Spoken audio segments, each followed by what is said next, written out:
Les recuerdo silenciar los micrófonos a los que no van a hablar.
Muy buenos días, bienvenidas y bienvenidos. La Superintendencia de Electricidad y Combustibles les da la más cordial bienvenida al ciclo de charlas relacionados con el Reglamento de Seguridad de las Instalaciones de Consumo de Energía Eléctrica, Decreto Supremo 8. El Reglamento de Seguridad de las Instalaciones de Consumo de Energía Eléctrica viene a reemplazar a la Norma 4 de Electricidad, ampliamente conocida en el sector eléctrico. Esta nueva regulación establece las exigencias que deben ser consideradas en el diseño, construcción, puesta en servicio, operación, reparación y mantenimiento de toda instalación de consumo de energía eléctrica en el país, hasta el punto de conexión del cliente final con la red de distribución. Con esto se deja atrás más de 18 años de la actual Norma 4, vigente desde el año 2003, dando paso a la modernización de la normativa eléctrica de consumo en Chile, mejorando los estándares de seguridad acorde a las regulaciones internacionales, incorporando los nuevos desafíos que el país debe enfrentar en materia de seguridad, eficiencia energética, energías renovables y electrificación de consumo, que es una tendencia cada vez más creciente a nivel global. Las consultas pueden realizarlas a través del chat de consultas ubicado al costado superior derecho, donde aparece un símbolo de preguntas, y estas serán atendidas una vez finalizadas las ponencias. Se otorgará un break de 10 minutos al finalizar la segunda presentación. También se compartirá además un link para responder una encuesta de satisfacción en el mismo chat al final de las presentaciones del día de hoy. A continuación, saludamos a las autoridades y expositores que hoy nos acompañan. Superintendente de Electricidad y Combustibles, señor Luis Ávila Bravo. Jefe de la División de Ingeniería Eléctrica de nuestra Superintendencia, señor Mariano Corral González. Jefe de la Unidad de Energías Renovables No Convencionales, señor Julio Clavijo Cabello. Además, saludamos a toda la ciudadanía que nos acompaña hoy. A continuación, invitamos al superintendente, señor Luis Ávila Bravo, para que nos entregue sus saludos. Superintendente, por favor. Muchísimas gracias, María Isabel. Muchísimas gracias, asistentes, por estar aquí con nosotros hoy, por darse el tiempo en sus agendas para acompañarnos en este gran e importante objetivo país que queremos iniciar en estas jornadas. Sabemos que hemos tenido un periodo en nuestro país difícil, con tensiones, complicado. El año 2020 notamos como superintendencia una disminución en la actividad, particularmente en lo que tiene que ver con diseño y construcción de instalación. Y hoy queremos abrir este ciclo de charlas con ustedes. Vamos a estar martes y jueves, partiendo hoy, martes y jueves, hasta el 10 de junio, completando así 6 charlas, 6 jornadas en que esperamos ser capaces, con todo el compromiso de la superintendencia, de transmitir un gran esfuerzo que hemos hecho en conjunto. Empalmes, tableros, alimentadores, esos son los temas de los 3 pliegos del día de hoy. Y me comenta el equipo de la superintendencia que ha estado intensamente trabajando, que estamos muy contentos porque me dicen que tenemos más de 2.200 conectados asistentes a esta jornada, lo que es un éxito. Les agradezco que se den el espacio, que se den el tiempo, que estos temas sean de interés en el país y por lo tanto nos obligan, de verdad, nos obligan a mantener el compromiso como superintendencia de estar al día y ser capaces de transmitir y de compartir con ustedes el objetivo de esta jornada. Quiero agradecer sin lugar a dudas al equipo que ha trabajado en este proceso, fundamentalmente a un equipo liderado por nuestro jefe de división. Hace poco presentamos hoy día en un acto público en este ciclo a don Mariano Corral, jefe de la División de Ingeniería Combustible, pero también en este equipo que está Julio, Giselle, Gustavo, Javier, Cristian, tras bambalinas, María Isabel, Felipe, y a Comunicaciones de la SED que nos permiten poner este ciclo de charlas en conjunto y facilitar, espero de todos los rincones y de todos los lugares de nuestro país, estos más de 2.200 asistentes. En la SEC estamos contentos. La verdad que estamos contentos. Y esto porque estamos haciendo esta jornada hoy día con ustedes. ¿Por qué se podrán preguntar que estamos contentos? Uno de los principales objetivos que tenemos en la institución es la seguridad. Y la seguridad pensada en la disminución del riesgo de accidente. Y eso nos ha hecho que hemos declarado en nuestros objetivos estratégicos que vamos a mantener y tenemos el firme compromiso de mantener actualizada la normativa y trabajar en su fiscalización. Y eso significa que en conjunto con ustedes estamos empeñados en trabajar para mejorar la seguridad de las personas. Ese es el objetivo de política pública que perseguimos con la modificación reglamentaria y con la dictación de estos pliegos. Y que ahora se hace el compromiso a través de una jornada donde explicaremos esto. La estructura normativa en nuestro país se basa en una cadena de seguridades sobre seguridades. Esto significa tener normas actualizadas. Esto significa tener especialistas que trabajan y son encargados del diseño y la construcción a cargo de instaladores autorizados. Y eso lo saben bien ustedes. Esto significa que posteriormente a ese trabajo, a esa normativa, a ese diseño, a esa construcción, hay un proceso de declaraciones. Lo vimos resentido en parte el año pasado, pero este año, al recuento que tenemos al mes de abril, ustedes pueden buscar en nuestra página web que ya publicamos el balance en nuestro país, nuestro informe SEC al mes de abril, y se darán cuenta que estamos recibiendo diariamente cerca de 1.200 declaraciones en la superintendencia. 1.200 declaraciones que nuestro compromiso es velar por el diseño y construcción y que ustedes, antes que nosotros, ya miraron la normativa, están en este tipo de jornada y buscan participar a través del diseño y la construcción con instalaciones más seguras.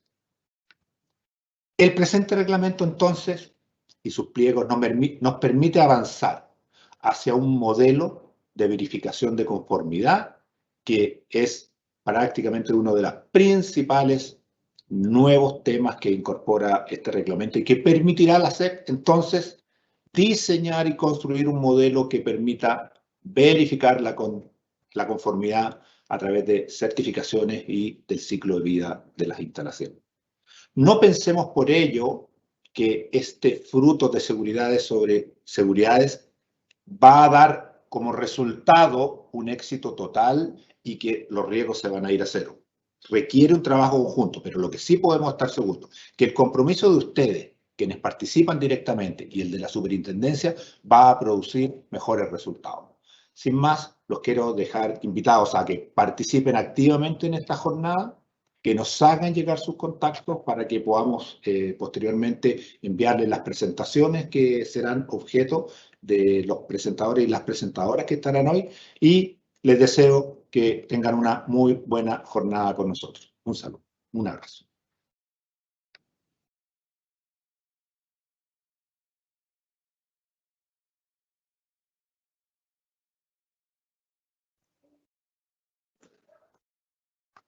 Agradecemos al superintendente por sus palabras.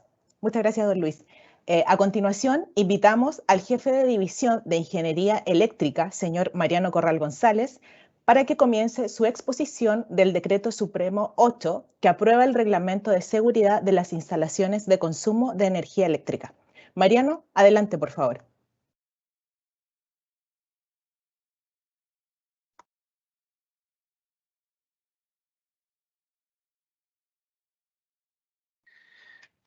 Buenos días.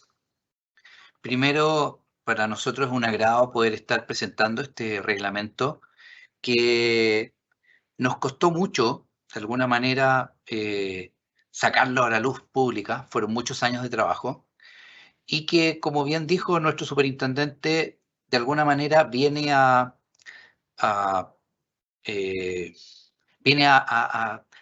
tocar un tema trascendental para nosotros, que es la seguridad. Este reglamento lo empezamos a trabajar aproximadamente por ahí por el año 2012-2013 y tiene que ver principalmente con una misión fundamental que tenemos nosotros como superintendencia, que es vigilar por la seguridad y la calidad de los sistemas de electricidad y combustible. En este caso principalmente, perdón.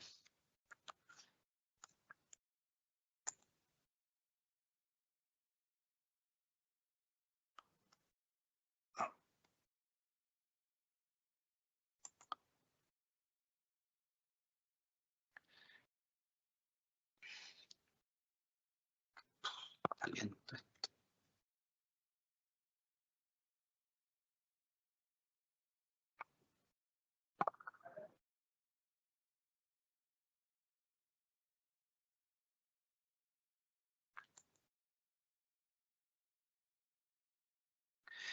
Tengo un problema en este minuto con la carga de la presentación.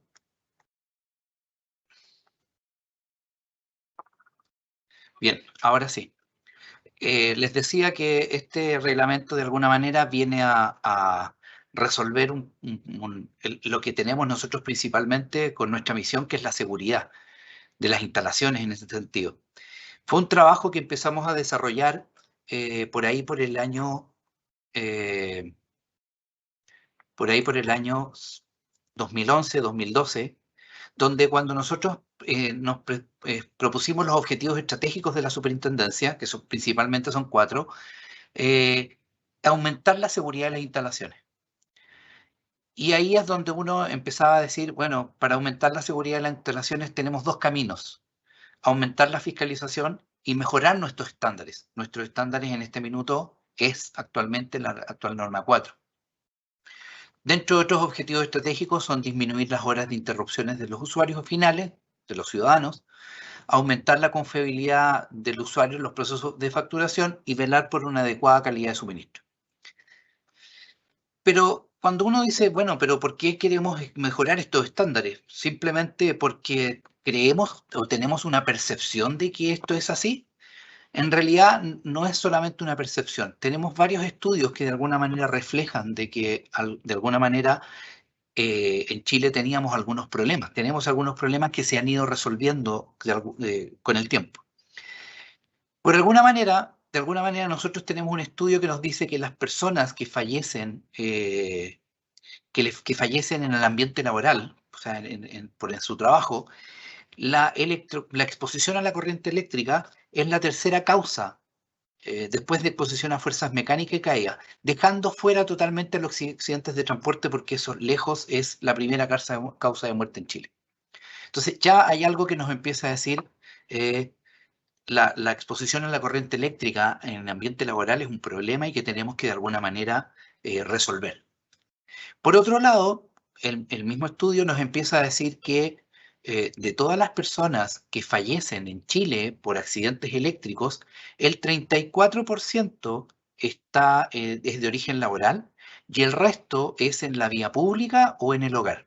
O sea, ya estamos identificando un 66% de estos problemas. De personas que fallecen y que no es un número menor y que son personas que de alguna manera ese 66% lo tenemos que en el ambiente laboral existe todo un mecanismo que son las mutualidades, el ISP, etc. Cuando empezamos a mirar cuál era la estadística de las personas que fallecen por electrocución en Chile, nos damos cuenta que en el año 2004 hay una pequeña tendencia a la baja, de tener aproximadamente 100 personas, casi 100 personas que fallecían por año, a aproximadamente del orden de 50 personas que fallecen por año al año 2013. Y la pregunta que uno se hace es, bueno, ¿qué es lo que se hizo? ¿Qué es lo que ocurrió para que existiera esta tendencia a la baja? Y empiezan a haber algunas cosas ahí que nos empiezan a decir que parece que cuando uno modifica la normativa, como fue la entrada de la norma 4 en el año 2003, que establece la obligación del interruptor diferencial, parece que sí es un buen mecanismo. Por otro lado, aparece el Decreto Supremo 298 que obliga a la certificación de los productos, es decir, todos aquellos productos que nosotros utilizamos hoy en Chile tienen en el ámbito eléctrico, tienen que tener el famoso sello SEC, o sea, están cumpliendo con un estándar de calidad y seguridad principalmente. Y por otro lado, nosotros mejoramos nuestros mecanismos de fiscalización. Entonces, quiere decir que todas estas herramientas que nosotros utilizamos de alguna manera generan efectivamente una disminución en las fatalidades. Por otro lado, cuando uno encuentra o mira otro estudio que hicimos por ahí por el año 2011, ¿qué nos pasaba con las instalaciones que estaban en riesgo en Chile? Nos encontramos que al menos del 51% de las instalaciones, el 51% de las instalaciones tenían algún grado de riesgo, al menos uno. ¿Y cuáles eran estos? Que el empalme no cuenta con protección termomagnética, que no hay tierra de protección, los enchufes no tienen protección diferencial, el diferencial no opera correctamente, etc. O sea, estamos hablando de aproximadamente más de 2,5 millones de instalaciones tienen algún grado de riesgo.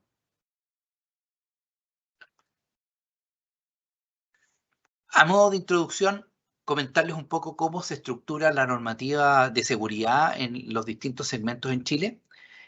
Primero, hablando en materia de generación, transmisión y distribución, tenemos el Decreto Supremo 109 y los famosos 17 pliegos técnicos, los pliegos llamados RPTD, que es un mnemotécnico que significa Reglamento de Producción, Transporte y Distribución de Energía Eléctrica.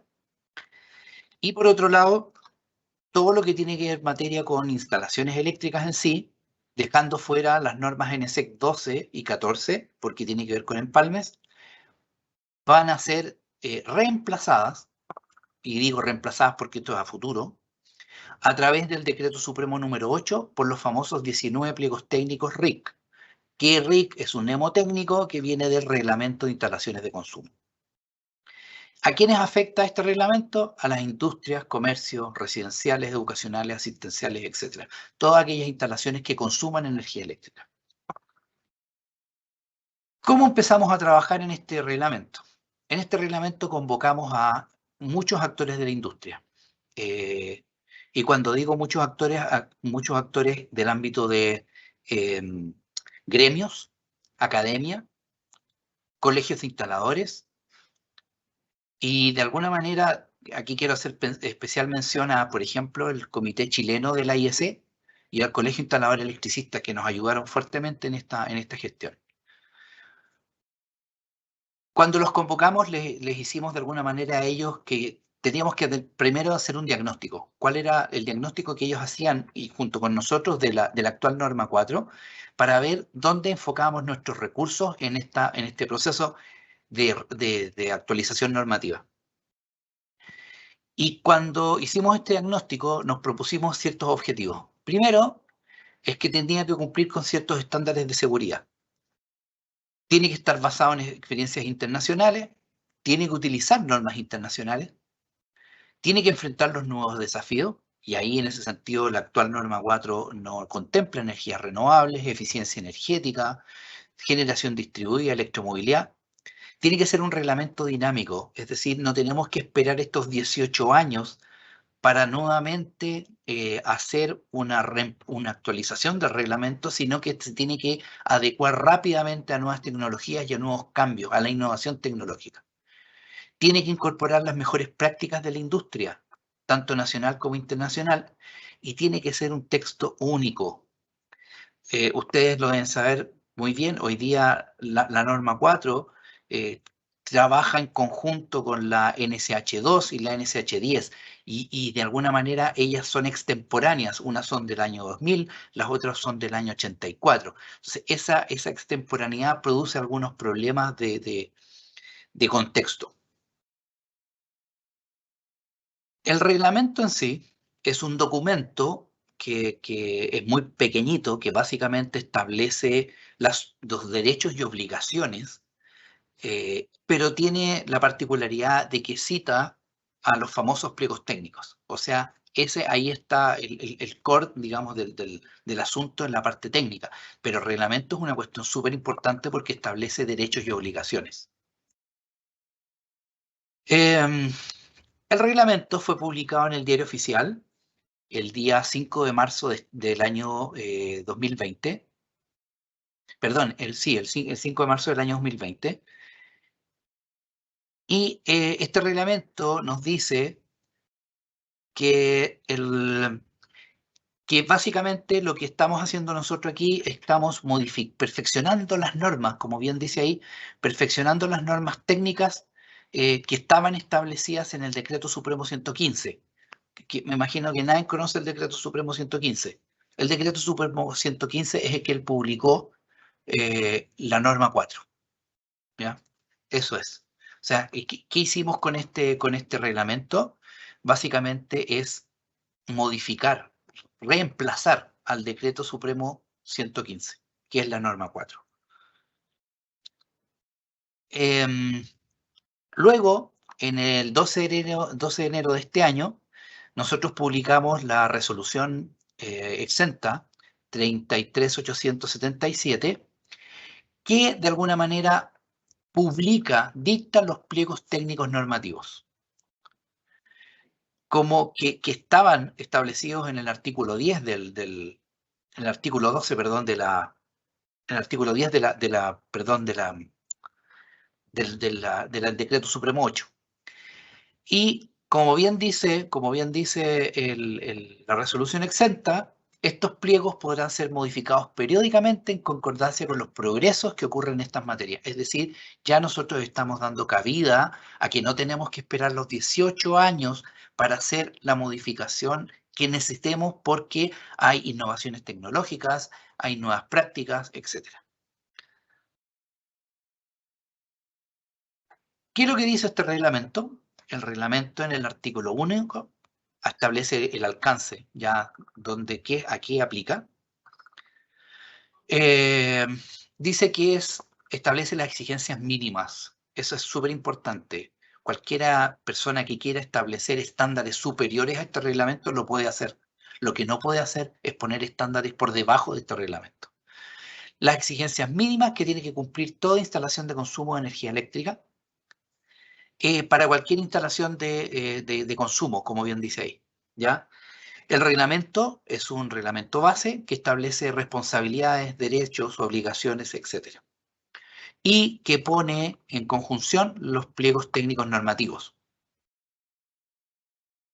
Siguiendo un poco con algunos alcances y algunas cosas importantes que se establecen en este reglamento, no vamos a ir artículo por artículo, sino que aquellos que son más importantes para entenderlo. En el artículo 3 establece qué es lo que se entiende por lugar de reunión de personas, y esto es un cambio importante respecto a la actual norma 4, porque dice que un lugar de reunión de personas es un inmueble o una estructura donde tiene una capacidad que permite la reunión de 100 o más personas, ya sin establecer una temporalidad como lo hacía la actual norma 4. Sin embargo, establece ciertas condiciones para edificios colectivos residenciales, que aun cuando, y otros tipos de instalaciones, que no siendo taxativo también dice, aun cuando estas instalaciones podrían no tener necesariamente un aforo de 100 personas, y sí se consideran lugares de reunión de personas. Puede ser, por ejemplo, una iglesia, puede ser, por ejemplo, un gimnasio, etc. Responsabilidades. Aquí dice básicamente, y esto no cambia mucho respecto a lo que dice la actual norma 4, que es responsabilidad de los propietarios de las instalaciones de consumo cumplir con las normas técnicas y los reglamentos, y el no cumplimiento es materia de alguna manera de sanción por parte de la superintendencia. El propietario siempre es responsable de la instalación. Es responsable desde el minuto en que el instalador eléctrico se le entrega para su uso. Cualquier modificación posterior a que haga el propietario es de su responsabilidad. Podrán ejecutar instalaciones eléctricas los que posean licencia de instalador eléctrico o bien los que posean título en las profesiones que determinen los reglamentos. Toda instalación de consumo de energía eléctrica deberá ejecutarse de acuerdo a un proyecto técnicamente elaborado y que tiene que cumplir con las condiciones de mantenimiento establecidas en la normativa vigente. Este es un tema súper importante por cuanto la actual norma 4 no establecía condiciones de mantenimiento. Hoy día este reglamento ya establece condiciones de mantenimiento, algo que de alguna manera viene a resolver un tema que no estaba contemplado en la actual normativa. Otro tema que fue abordado por este reglamento es establecer ya lo que son los subsistemas de distribución y tiene que ver con aquellos, por ejemplo, pueden ser comunidades, pueden ser edificios, pueden ser, no sé, otro tipo de sistema en donde contratan la energía directamente con la empresa distribuidora y ellos subdistribuyen la energía adentro. Eso se puede hacer, siempre se ha podido hacer. Lo que sí estamos poniendo las reglas muy establecidas para aquellos que lo quieren hacer es que tienen que cumplir con requisitos técnicos de manera tal que cualquier persona o usuario que esté dentro de esta comunidad, porque en cualquier momento puede renunciar a la condición de subsistema de distribución y salir a contratar directamente la energía con la empresa distribuidora y no encontrarse con la problemática que a veces tienen hoy de que no tienen la capacidad para poder hacerlo, más bien técnica y no un tema económico.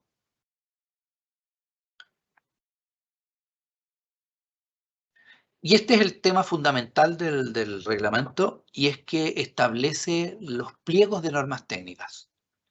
El reglamento, como bien les decía, es un reglamento muy pequeño, de aproximadamente 24 artículos, pero el core de este reglamento es que todo lo técnico está establecido en pliegos de normas técnicas que a nosotros nos va a permitir hacer cualquier modificación que a futuro requiramos. En el artículo 12 habla de los famosos pliegos de normas técnicas, que son estos que están acá. Y que si uno, cuando empieza a mirar en detalle los famosos 19 pliegos técnicos, se va a encontrar que muchos de estos temas ya están tratados en la actual norma 4. Sin embargo, hay cosas que son nuevas, completamente no estaban contemplados. Ejemplo de ello puede ser la electromovilidad, que está en el pliego 15, la autogeneración a través de energías renovables, el tema de la operación y mantenimiento, un tema que no estaba tratado en la norma 4, y así sucesivamente nos podemos encontrar con varias cosas que no estaban, la eficiencia energética. Y esto viene a resolver un objetivo fundamental para nosotros, es que sea un reglamento dinámico y que esté en un documento único, que no tengamos que ir a consultar distintos documentos para entender hacia dónde tenemos que diseñar nuestras instalaciones. Por otro lado, ya empieza el reglamento a establecer ciertos requisitos para la puesta en servicio y nos dice cuándo se entiende por modificación de una instalación, y básicamente es cuando hay un cambio en el diseño de la topología, y entre eso establece ciertas condiciones como aumento de capacidad, variación en la distribución, topología, si es que hay un cambio en instalaciones en media tensión, cualquier modificación que alimenten consumos que no toleren interrupciones, como por ejemplo el caso de un hospital. Y aquí viene otro tema que nos han consultado mucho y tiene que ver con la verificación de tercera parte. El reglamento ya da el piso legal para que la superintendencia empiece a estudiar, empiece a diseñar, a analizar la incorporación de la verificación de tercera parte a través de organismos de inspección. Esto no quiere decir que con el reglamento esto ya es parte. Esto quiere decir que con esto tenemos el piso legal para empezar a analizar y empezar a comenzar a estudiar este tema. ¿Por qué lo digo? Porque en el ámbito del gas ya existe el tema del sello, de los famosos sellos verde, amarillo, rojo. En el ámbito eléctrico nosotros no teníamos la facultad de hacerlo y con este reglamento ya está. Entonces las empresas distribuidoras, como bien dice ahí, podrán exigir o no podrán conectar una instalación si es que no contempla la verificación de tercera parte. Pero eso mientras la superintendencia establezca los protocolos de acuerdo a lo que establece el pliego técnico 19 de puesta en servicio. Este pliego técnico 19 tiene que establecer las condiciones, es decir, la superintendencia tiene que seguir trabajando en esto. Esto no es, este reglamento, al ser publicado, no es el fin de una etapa, es el hito del inicio de una serie de acciones que tenemos a continuación. Por lo tanto, el llamado aquí no es que con esto ya finalizamos, sino que con esto tenemos que seguir trabajando. Y con esto la invitación es que ustedes también sean parte de este trabajo que tenemos que seguir implementando. Un poco para finalizar, el artículo 24 establece que estos pliegos de normas técnicas que dicte la superintendencia entran en vigencia 6 meses después de la publicación en el Diario Oficial. Es decir, como bien dice ahí, el Diario Oficial, la publicación de los pliegos fue el 12 de enero de este año. En consecuencia, los pliegos entran en vigencia el 11 de julio de este año. Y ahí están, esos son todos los pliegos. ¿Por qué hago mención a ese? Porque el pliego 15, si ustedes observan ahí, en el pliego 15 se publicó con anterioridad al resto de los pliegos. Es importante tener presente este artículo transitorio también del reglamento porque establece el requisito de quiénes, qué instalaciones será exigible este reglamento. Y como bien dice ahí, van a ser exigibles todas las instalaciones que cuenten con un permiso de edificación o no cuenten, mejor dicho, quienes se pueden, quienes de alguna manera se exceptúan de este reglamento, todas las instalaciones que cuenten con un permiso de edificación anterior a la entrada en vigencia de los pliegos técnicos. ¿Ya? ¿Existen excepciones? Posiblemente sí existen excepciones, pero en esos casos tendrán que entregar todos los argumentos a la superintendencia para analizarlos caso a caso. Pero ya aquellos proyectos, nuevas instalaciones que tengan un permiso de edificación anterior a la entrada en vigencia de los pliegos, por lo tanto, pueden exceptuarse del nuevo reglamento. Finalmente, como les dije anteriormente, esto no ha finalizado. Esto es el comienzo. Y aquí la invitación que yo les hago es que a través de los colegios de instaladores, a través del Comité Nacional de la IEC, trabajemos en conjunto. Trabajemos de alguna manera en todo lo que viene por delante.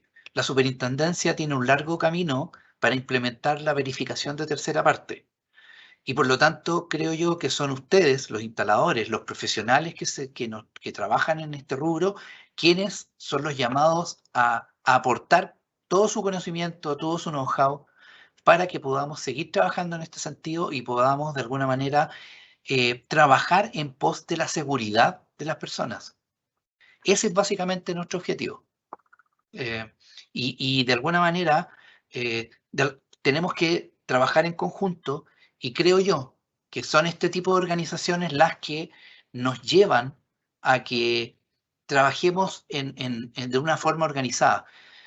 Como bien decían el superintendente, hasta hace algunos minutos éramos cerca de 3.000 personas ya conectadas. No sé en este minuto cuántos seremos. Por lo tanto, si tuviéramos que reunirnos con ustedes, por cada uno de ustedes, sería muy complejo. Entonces creo que la mejor forma de hacerlo es a través de organizaciones que nos ayuden a canalizar cada uno de los demandas, de los requisitos que ustedes creen que son convenientes que podamos ver. Eso ha sido todo por hoy. Les doy las gracias y les doy el pase a María Isabel. Muchas gracias. Hasta luego.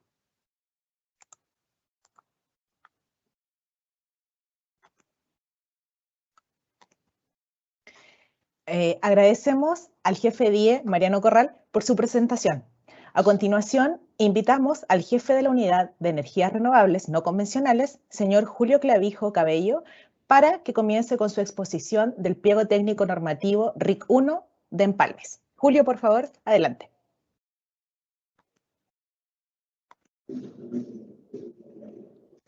Gracias, María Isabel. Para partir hoy día con la presentación, muchas gracias. Primero, darte las gracias, María Isabel, y primero agradecer a todos los asistentes que hoy día tenemos.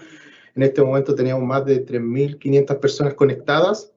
Estamos muy contentos como superintendencia de poder mostrar los avances que tenemos en los temas regulatorios. Principalmente hoy día vamos a hablar sobre los pliegos normativos que componen el RIC. Las charlas que tenemos programadas son para presentar todos los pliegos normativos que tenemos vigentes actualmente, y la idea de esto es poder que vamos conociendo cada uno de los aspectos importantes de estos pliegos. Yo no sé, María Isabel, si uno todavía está en directo, porque me cuesta ver en mi pantalla si estoy en directo, entonces me avisan cualquier cosa, por favor. Ahora voy a subir mi presentación para que podamos analizar el primer pliego.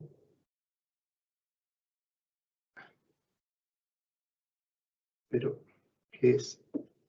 Acabo de subir la presentación. Vamos a comenzar ahora explicando sobre el primer pliego normativo. El día de hoy tenemos tres pliegos que vamos a presentar. El primer pliego normativo es que regula las instalaciones de empalmes. El segundo pliego que vamos a ver es el pliego de tableros eléctricos, y el tercer pliego es de alimentadores.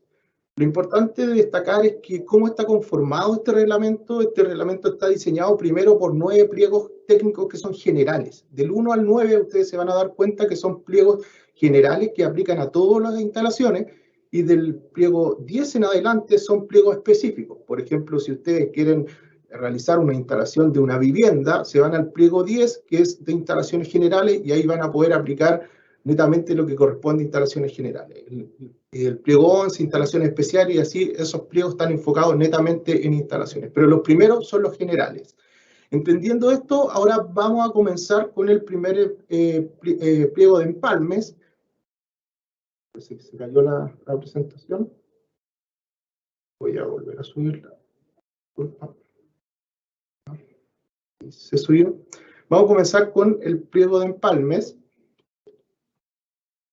Y para comenzar con el pliego de empalme, esta es una lámina que vamos a mostrar en todas las presentaciones. La idea de esto es contextualizar de qué pliego vamos a hablar cada día. Entonces hoy día vamos a hablar sobre el pliego de empalmes, que se refiere principalmente, si acá en este esquema nosotros podemos observar una instalación, podemos observar la red eléctrica dibujada en forma simple, y cada uno de los componentes de la instalación, y cada uno de esos componentes corresponde a un pliego normativo. Por ejemplo, el pliego que vamos a hablar el día de hoy corresponde al pliego de empalmes, que si lo analizamos cuál es la regulación actual de ese pliego, corresponde a la norma 4 al capítulo 5.1. Entonces, hoy día el pliego de empalme regula todo este aspecto relacionado con las instalaciones de consumo. ¿Cuál es el objetivo de este pliego? Es establecer las exigencias para el diseño y construcción de los empalmes eléctricos que se construyen en este país. ¿Cuál es el cambio que podemos observar? Por ejemplo, lo vamos a ver en el campo de aplicación. Esto regula los empalmes de baja y media tensión. Entonces, lo importante es ya tenemos un cambio. Si analizamos nuestra norma actual, nuestra norma ya del título partía diciendo que era una norma de instalaciones de consumo de baja tensión. Por lo tanto, este es el primer cambio. Aquí cuando regulamos, estamos regulando lo que es empalmes de baja y media tensión. Y ¿cuáles son las características importantes de esta regulación? Primero vamos a partir analizando las exigencias generales, que es lo que establece que cualquier instalación de consumo que se quiera conectar a la red de distribución solo lo tiene que hacer a través de un empalme. Es decir, que no puede conectarse una instalación de consumo a la red de distribución si no lo hace a través de un empalme.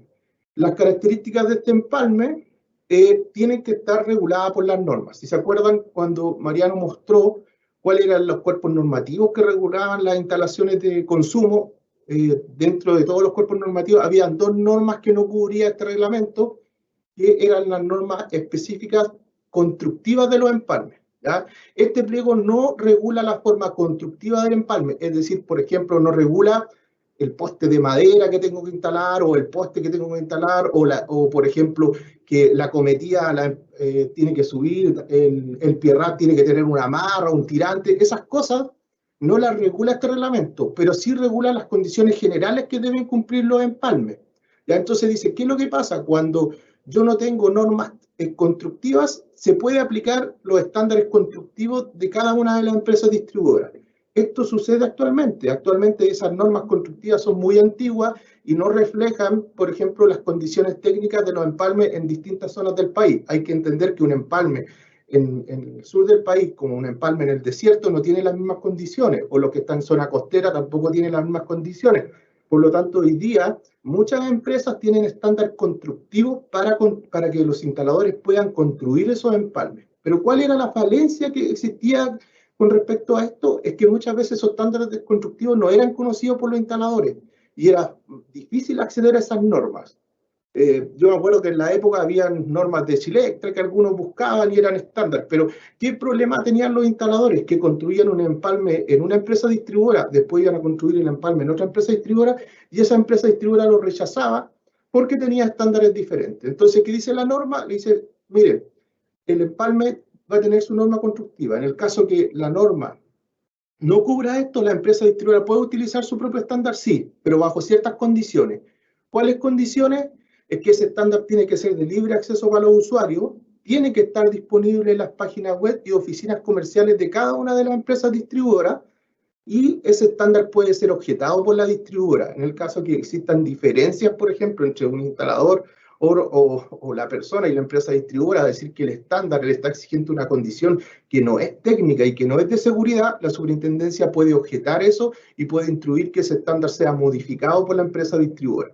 Lo otro que la norma deja claro, es decir, que lo que reafirma y deja claro es que solo se va a otorgar empalme a aquellas instalaciones que sean construidas en primer lugar bajo la norma. Es decir, que solo las instalaciones que cumplan con la normativa vigente pueden contar con un empalme eléctrico y por lo tanto se pueden conectar a la empresa distribuidora. Pero aparte de la normativa vigente, ¿qué dice la regulación? Dice que esas instalaciones tienen que contar con la comunicación de energización inscrita ante la superintendencia. ¿Qué quiere decir esto? Que, por ejemplo, para yo tener un empalme, para que me conecten un empalme, yo tengo que contar con la comunicación de energización. ¿Qué es lo que es la comunicación de energización? Hoy día ustedes lo conocen como los trámites eléctricos, que el T1, el T2, el T4, todos esos trámites eléctricos te dan la facultad para tú poder conectar un empalme eléctrico. Acuérdense que el primer requisito es que tengo que contar con un T1 para poder conectar mi empalme eléctrico. Eso no es nada nuevo, pero sí la norma lo reafirma y lo deja claro, porque en algunos momentos sí tuvimos inconveniente en algunas fiscalizaciones, que había instalaciones que estaban puestas en servicio y que no contaban con el respectivo trámite, ya que esa es responsabilidad exclusivamente de la distribuidora, que no puede poner en servicio una instalación que no cuente con el trámite eléctrico. Lo otro que era necesario regular cuando estábamos desarrollando este pliego normativo era estandarizar la forma en que se determinan los empalmes. ¿Ya? Primero, porque tú preguntabas a distintos instaladores o distintas empresas y lo que nos fijamos es que las capacidades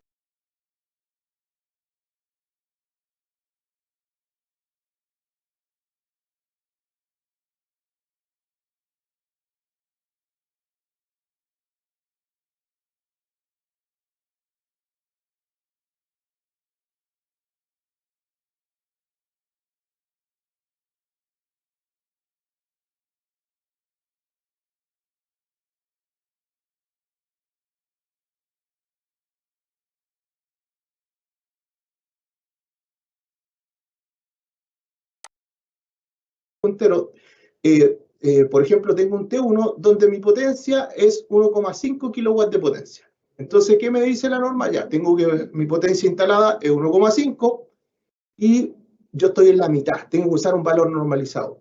Podría usar mi empalme de 6 amperes, que me daba como potencia nominal 1,5 kilowatts y potencia máxima 1,3 kilovolt-ampere, y podría usar el empalme de 2 kilowatts.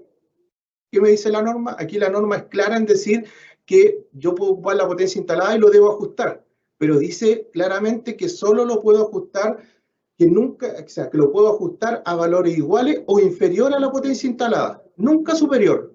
Es decir, que no puedo pasarme a un empalme de 2 kilowatts. Siempre va a tener que ser el inferior. ¿Ya? Por lo tanto, el instalador, ¿qué posibilidades tiene? Tiene la posibilidad de pedir un empalme que sea la misma capacidad de la potencia instalada o inferior. ¿Cuál es la cota inferior? Es cuando yo aplico los factores de demanda. ¿Ya? Yo aplico los factores de demanda y ahí podría saber cuál es el límite inferior en el cual yo me puedo mover. pero siempre el empalme se va a determinar en función de la potencia instalada. Entonces, acá lo que hace el reglamento también en este pliego, en el anexo 1.3, define las capacidades ya normalizadas. Aquí ya no se van a encontrar con el problema que ustedes van a una empresa distribuidora y que considera que los 10 amperes son 1,5 kilos, 2 kilos, 3 kilos. No, este es el estándar para todas las empresas distribuidoras, tienen que seguir estas capacidades.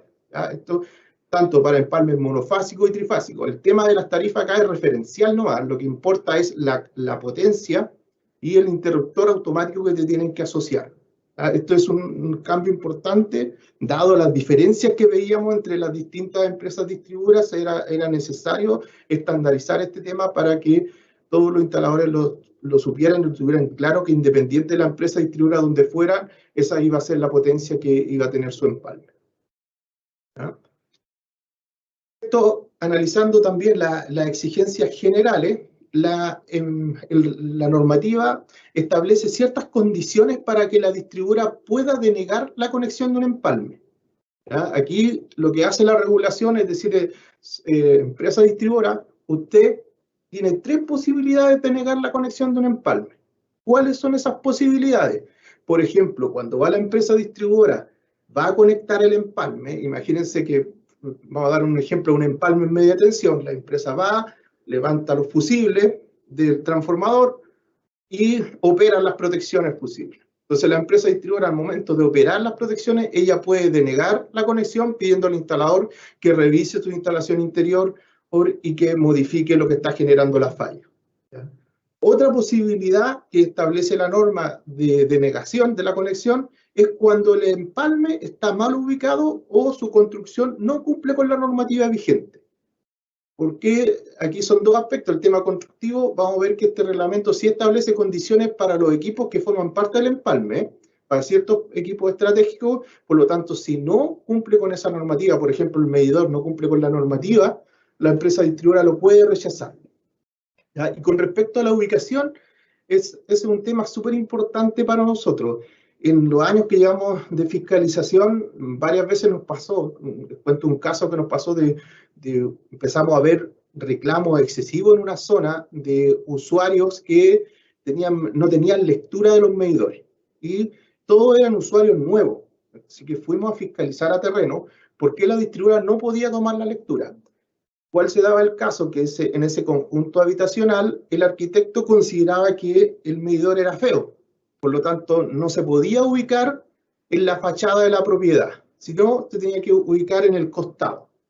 Entonces, ¿qué es lo que pasa? Que como la gente después llega a vivir a esas casas, los lectores no tienen acceso a los medidores porque muchas de esas personas trabajan, se empiezan a generar problemas que ese usuario no le pueden facturar su energía correctamente y empieza a acumular la energía, y una vez que se puede leer, genera reclamos de los usuarios, netamente. ¿Por qué? Porque no se garantizó que la ubicación cumpliera con el propósito que establece la normativa, que efectivamente se pueda tomar las lecturas de ese medidor. Entonces, por eso es importante que la distribuidora verifique esta ubicación. En el caso que la distribuidora aceptara una ubicación que después va a tener problemas en la lectura, la distribuidora va a tener que corregir eso a su costo. Por lo tanto, ella tiene que preocuparse antes de ver que el medidor quede con la ubicación que permita una correcta lectura.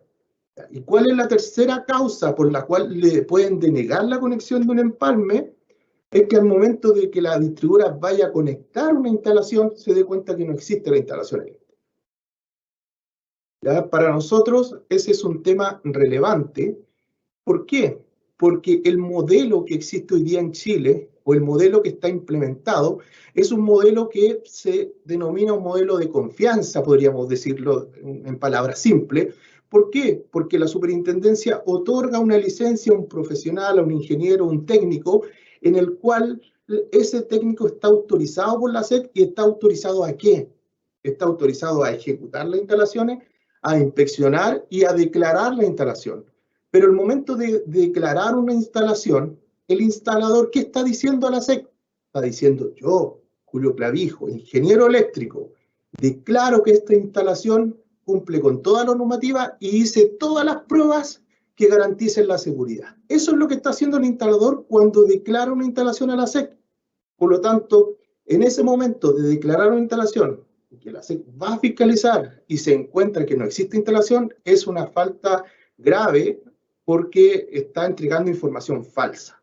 Y la regulación eléctrica considera que una de las faltas más relevantes o más graves es la entrega de información falsa, porque el modelo se basa en que nosotros otorgamos licencia y esperamos que esos profesionales son los que informan que la instalación es segura. Por eso esos profesionales realizan esa labor. Entonces, ese es el modelo. Si alguien pone en riesgo ese modelo, efectivamente, esa información tiene que llegar a la superintendencia y la distribuidora puede denegar la conexión. A nosotros, efectivamente, en estos años nos ha pasado que hemos ido a fiscalizar instalaciones en las cuales se adjuntan memorias de cálculo, mediciones de puesta a tierra, mediciones del corte geoeléctrico, y hemos ido a fiscalizar y en el terreno no existe nada. Ni siquiera una construcción existe en el terreno. Entonces, para nosotros ese es un tema grave y es un tema que la distribuidora tiene que notificar a la SEC en el caso que vaya a conectar un empalme y no existe instalación. Siguiendo con los temas de exigencias generales, principalmente, ¿qué establece este pliego? Dice que todos los empalmes tienen que conectarse en los plazos definidos en la norma técnica. Acá los empalmes de distribución tienen plazos para conectarse, los cuales los plazos dependen de la potencia, ¿ya? ¿Dónde ustedes van a poder encontrar cuántos son los plazos? Estos plazos están regulados. Antiguamente estaban regulados por el decreto 327 de la Ley General de Servicio Eléctrico. Hoy día están regulados por la norma técnica de distribución. ¿Ya? En el capítulo 5, si no me equivoco, ahí especificamos claramente cómo tenían que ser los plazos de conexión de los empalmes. Entonces eso es importante que ustedes los puedan ver para saber cuál es el plazo que la distribuidora tiene para conectarse, porque no es que la distribuidora tenga 3 meses para conectar un empalme, ya va a depender de la potencia y esos plazos pueden ir de 15 días, como les comento, depende de la potencia, como pueden llegar a un máximo de 120 días. ¿Ya? Pero ahí están establecidos claramente los plazos y según las condiciones que deben cumplir cada uno de los empalmes para definir estos plazos. Otro tema que es importante en la norma establece cuál es el principio, es decir, que toda instalación de consumo tiene que conectarse por un empalme único. Esto quiero que les quede claro que es el principio, es decir, cualquier instalación de consumo se tiene que conectar con un empalme único, sí. Pero pueden haber casos donde exista más de un empalme en una propiedad, la norma dice sí. Pero acuérdense que el principio único, el principal es empalme único. ¿Pero puedo dar la segunda condición? Sí. ¿Pero qué tiene que haber? Tienen que haber casos justificados y condiciones que lo ameriten. Por ejemplo, si yo tengo una casa y tengo un primer piso, y el primer piso quiero tener un empalme, y para el segundo piso quiero tener un empalme, ahí no se justifica tener 2 empalmes. No tiene una justificación. Pero ¿qué pasa si tengo en una propiedad una vivienda adelante y otra vivienda en el mismo terreno? En ese caso, cuando hay instalaciones totalmente separadas entre sí, yo puedo tener un empalme para cada una de esas instalaciones. ¿Ya? Entonces, quiero que quede claro que el principio principal es empalme único. ¿Se puede dar la condición de tener más de un empalme? Sí, pero bajo ciertas condiciones. Tienen que ser instalaciones totalmente separadas. Hay que tener un propósito distinto cada una. Por ejemplo, ¿dónde se da esto? Hoy día lo vamos a ver fuertemente en el tema de electromovilidad, por eso acá dice que las condiciones para regular los empalmes de electromovilidad van a estar definidas en el pliego 15. ¿Ya? En electromovilidad, ¿por qué? Porque ustedes van a ver que un cargador de un auto eléctrico más o menos consume 7 kilowatts, y un empalme de una casa es de 8,8 kilowatts. Entonces muchas veces cuando se masifique la electromovilidad vamos a tener 2 empalmes en una propiedad. Y los otros casos se está dando fuertemente en el sur, por ejemplo, con la ley o la política pública de recambio de la leña, que hoy día hay una política que establece que los usuarios que recambien la calefacción a leña por calefacción por bombas de calor, estos sistemas de aire acondicionado, pueden acceder a una tarifa mucho más barata, por lo cual hace competitivo este sistema con la leña.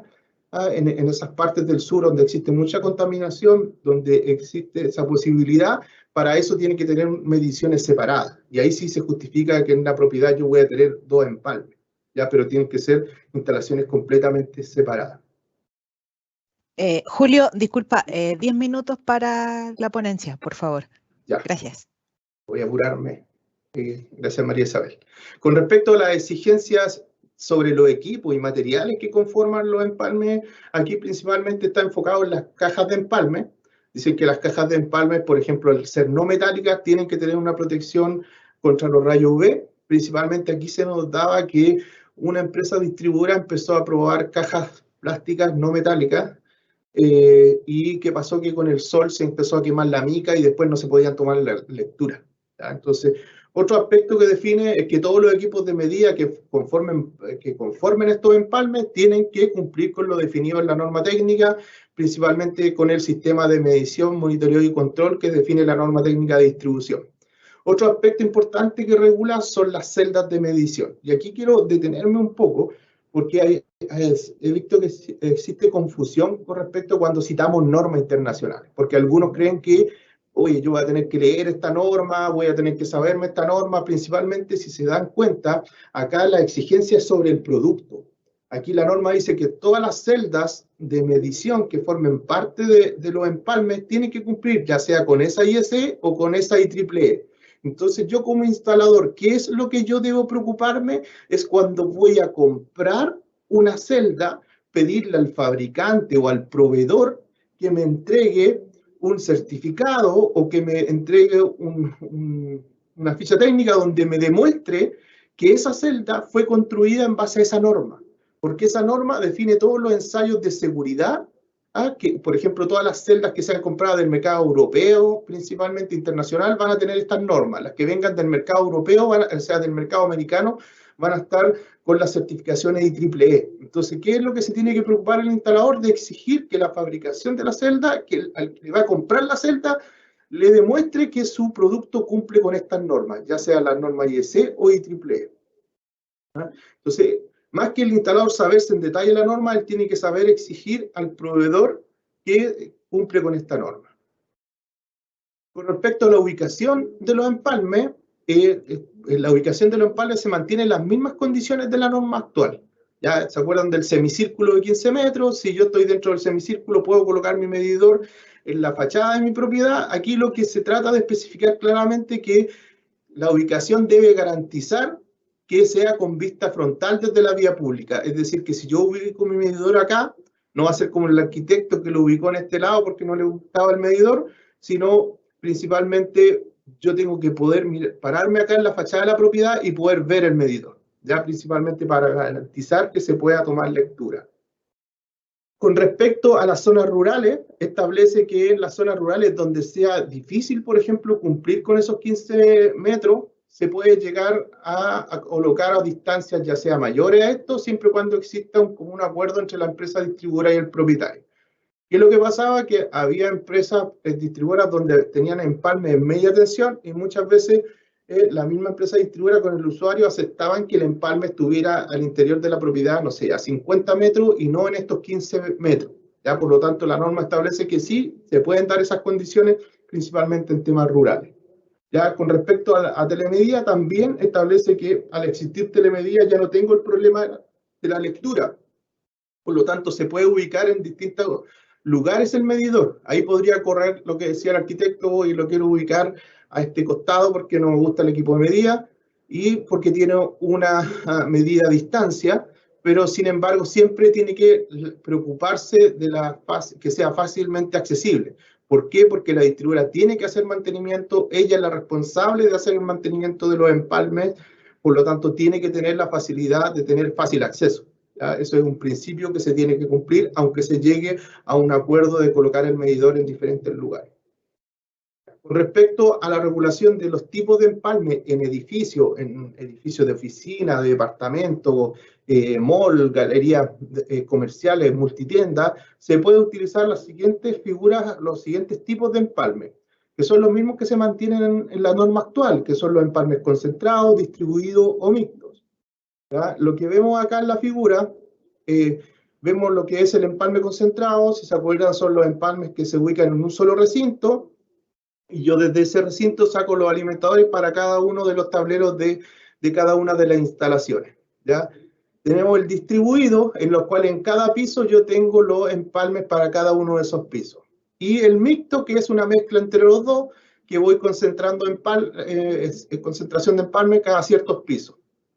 ¿Cuál es el cambio que está acá? Es que el empalme concentrado antiguamente se permitía hasta 12 pisos, hoy día solo se deja hasta 6 pisos. ¿Ya? Ese es un cambio que se establece. ¿Por qué? Porque este sistema de empalme se ocupa, pero no es tan utilizado, por ejemplo, en edificios habitacionales, porque la complicación es que el usuario, por ejemplo, le operó la protección del empalme y él tiene que bajar desde el piso 6 hasta el -1 a ver la sala de empalme para buscar su medidor y poder reponer su suministro. Entonces, ese sistema hoy día no se ocupa tanto, sí se ocupa en oficinas, pero no se ocupa tanto en edificios habitacionales. Pero estos son los esquemas que hoy día se regulan, siguen regulándose en este tema. Ahora vamos a pasar a analizar cada uno de estos esquemas y cuál es la regulación más importante de cada uno de estos tipos de empalme. Por ejemplo, empalmes concentrados. ¿Cuál es uno de los cambios que hoy día se determina dónde está la sala de empalmes concentrados? En la regulación antigua no se decía nada. Nosotros encontrábamos edificios con empalmes concentrados que estaban en el recinto de empalme en el -4, a veces en algunos casos estaba en el piso 6. Efectivamente nos tocó edificios donde la zona de empalme estaba en el piso 6, aunque ese edificio era de oficina, se ocupaba para otra cosa, pero no se regulaba la ubicación del empalme. Hoy día sí se regula la ubicación del empalme porque las normativas internacionales dicen que es necesario regularla. Acá dice claramente que tiene que ser en la planta baja, en el entresuelo o el primer subterráneo, porque tiene que ser un lugar próximo de fácil acceso. Porque en caso de incendios, los bomberos tienen que poder acceder a la zona de empalme, o la empresa distribuidora tiene que poder acceder para cortar el suministro y los bomberos puedan combatir el incendio en forma segura, y no que van a sufrir una electrocución al momento de estar apagando el incendio porque no se cortó la energía. Entonces sí es fundamental que la zona de empalme esté ubicada en un lugar de fácil acceso. Tiene que ser el recinto de empalmes concentrado. Aquí establece toda la regulación para el recinto. ¿Qué es lo que tiene que cumplir este recinto?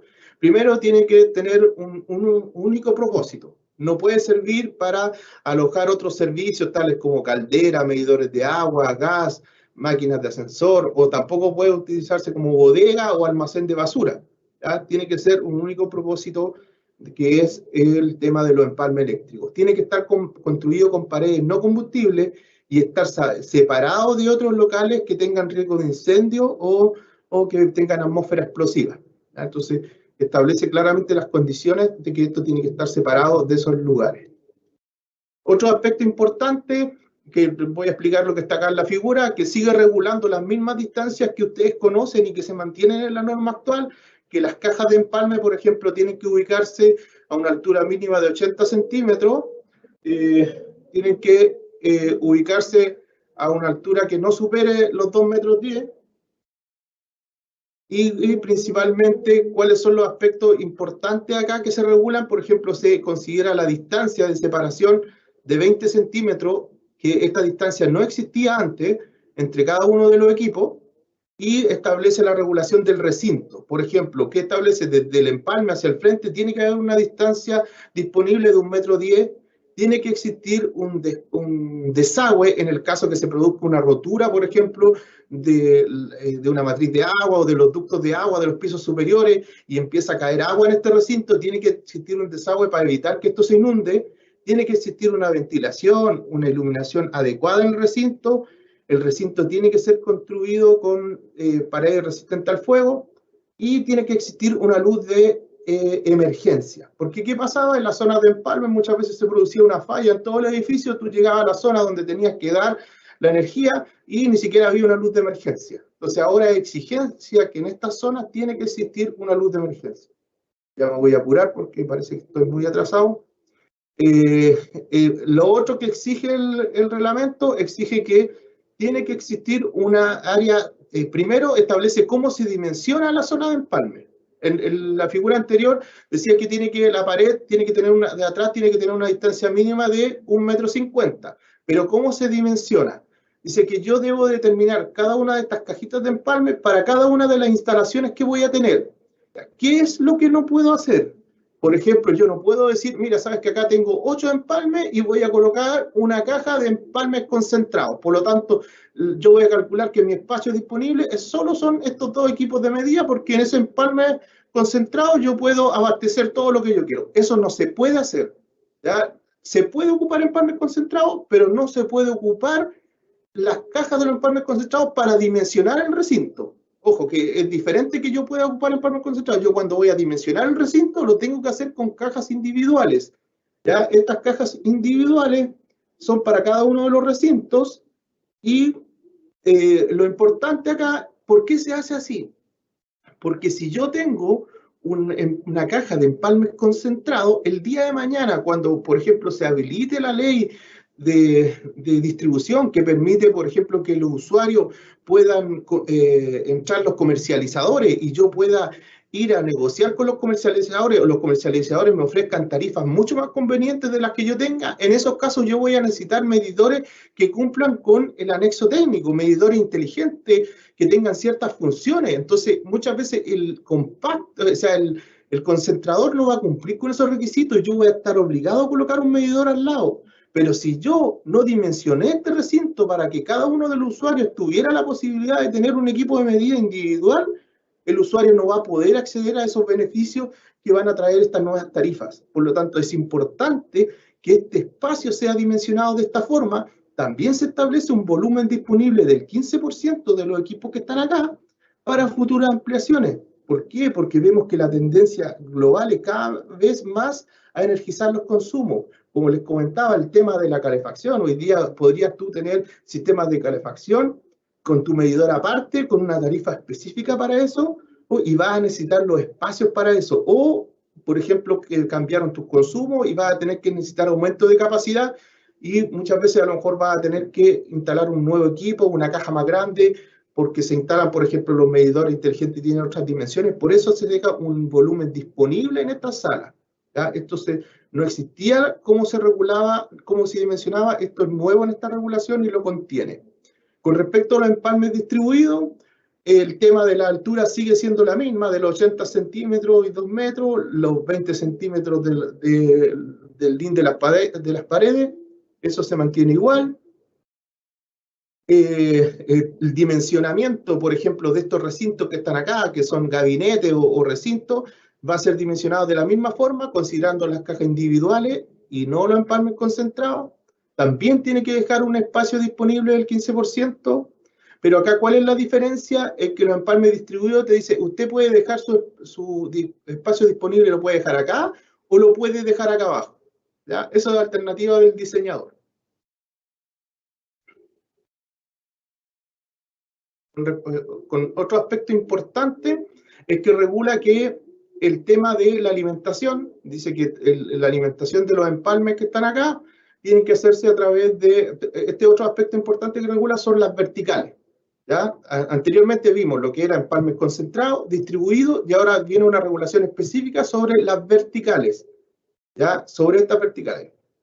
Dice que las verticales se pueden hacer en ducto cerrado o se pueden hacer en ducto de barra, ¿ya? En el caso de que se usen bandejas, portaconductores, escalerillas, va a tener que cumplir con lo que dice el pliego de alimentadores, que va a ser el que vamos a ver más adelante. En el caso de ser ducto cerrado, dice que los ductos que suben por acá, y los conductores que suben tienen que ser conductores libres de halógeno, ¿ya? Es decir, todos estos conductores que suben y alimentan estos empalmes tienen que usar conductores libres de halógeno y ductos de libre de halógeno. ¿Por qué? Porque cuando les comentó Mariano que cambiaba lo que se consideraba local de reunión de personas, ahora lo que dice también la clasificación de reunión de personas es que todos los espacios comunes de un edificio habitacional van a ser considerados local de reunión de personas. Tienen esa clasificación todos los espacios comunes, no los departamentos, pero sí los espacios comunes. ¿Ya? Entonces la norma establece que todo esto tiene que ser conductores libres de halógeno, retardante de la llama, no propagador del incendio, y principalmente el ducto que va enterrado desde la vía pública hacia el edificio. Este ducto que está acá, puede existir un ducto que al estar enterrado no es necesario que sea libre de halógeno, pero sí el conductor tiene que ser libre de halógeno. Otro aspecto importante que establece la norma, que estos conductores tienen que ser dimensionados para la potencia de los empalmes aplicando los factores de simultaneidad. Se establece la obligación de contar con un segundo ducto disponible. Aquí, por ejemplo, ustedes tienen un ducto que alimenta desde el transformador hasta la zona de empalme, del primer recinto de empalme. Acá tiene que existir un segundo disposición de ducto, el cual debe quedar habilitado con un pasacable. ¿Ya? ¿Por qué este ducto? Principalmente, ¿para qué? Tiene varios objetivos. El primer objetivo es que si llegan a haber aumentos de capacidad, la empresa distribuidora fácilmente puede ocupar ese ducto y no tengamos que esperar que se rompa la losa, que se hagan todos los trabajos necesarios, que muchas veces esos trabajos son más caros que la instalación del ducto.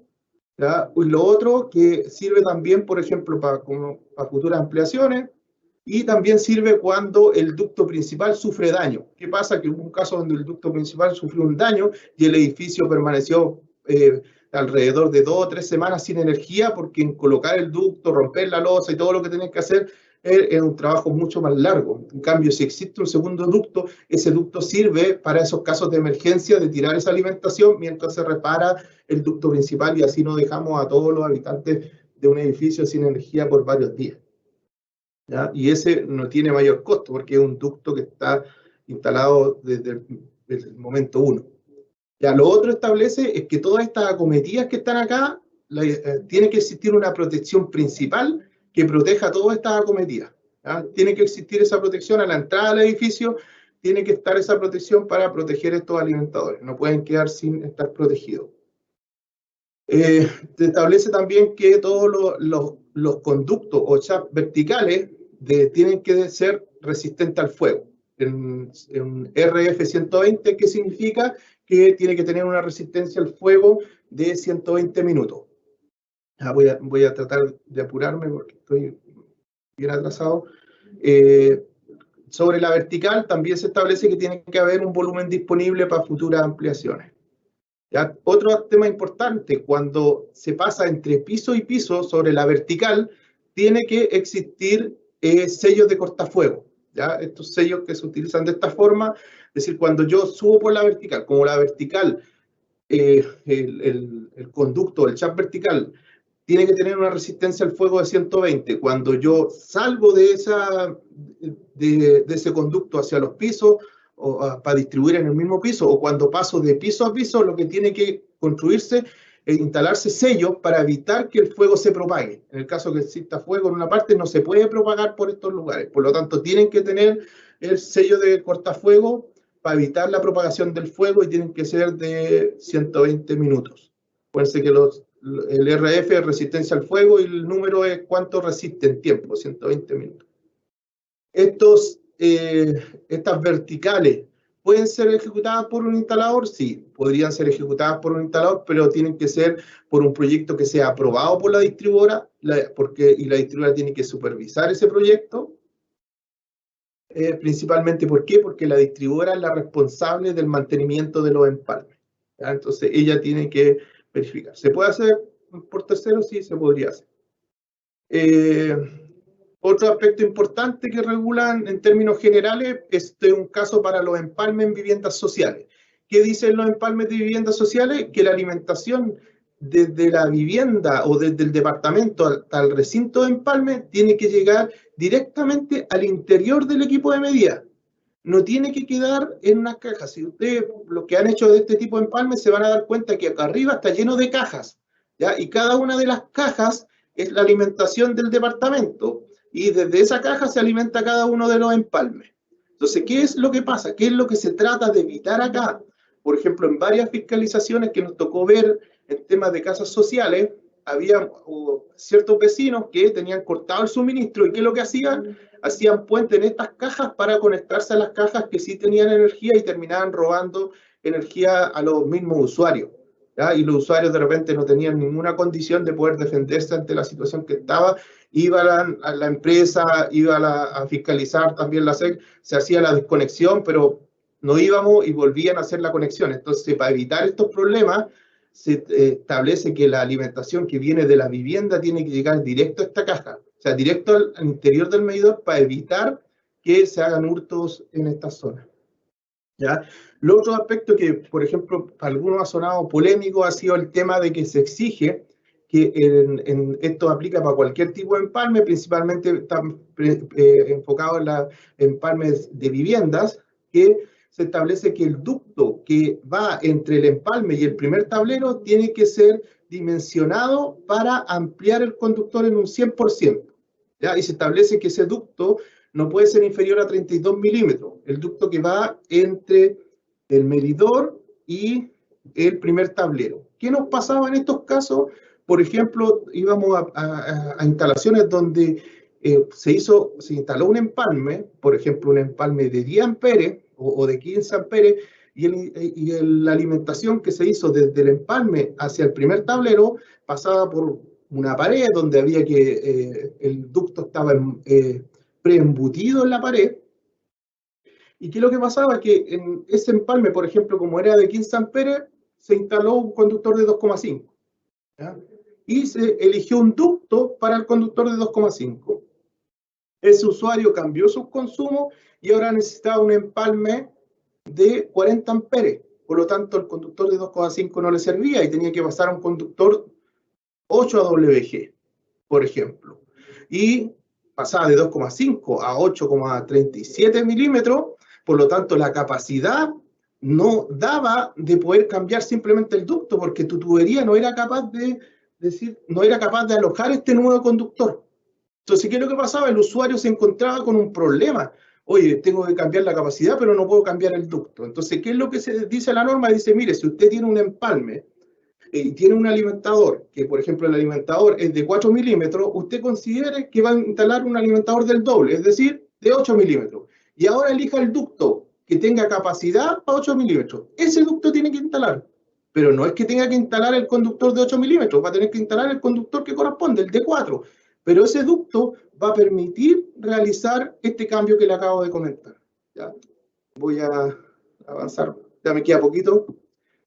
Con respecto a las celdas de empalme, se establecen ciertas condiciones, también condiciones para el alumbrado público, se regula la altura de las cajas, que son distintas a los demás empalmes, y ahí este tema es importante con respecto a las protecciones. Yo sé que me van a matar porque voy a explicar, voy a tomar más tiempo, pero, por ejemplo, este es un tema, yo creo que es relevante para todos los instaladores y desarrolladores.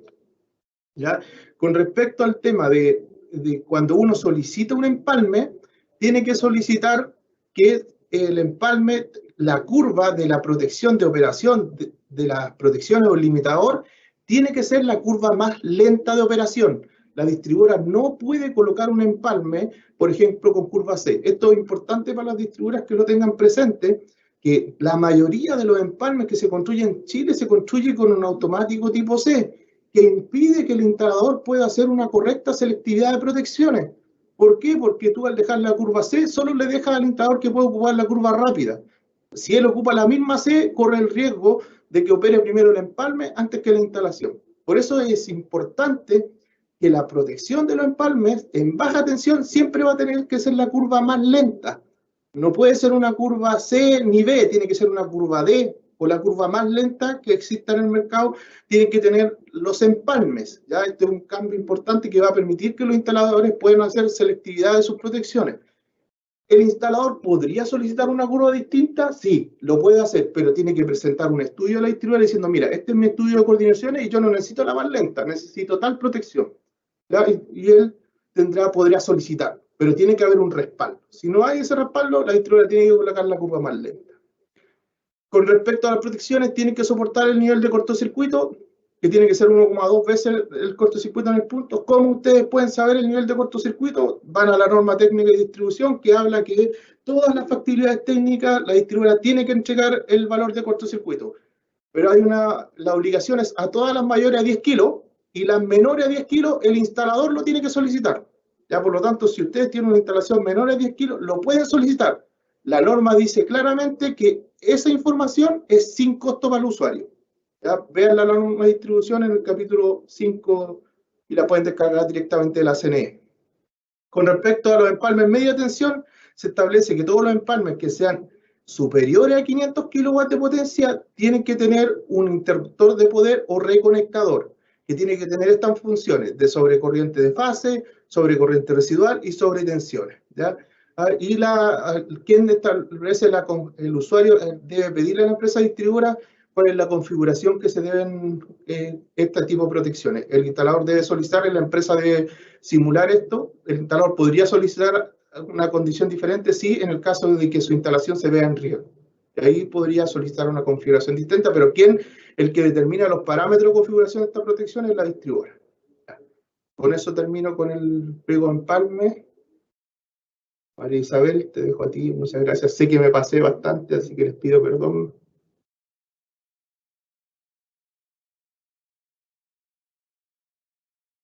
Ya, agradecemos al jefe de la Unidad de Energías Renovables por su presentación, Julio Clavijo, y ahora tomaremos un break de 10 minutos.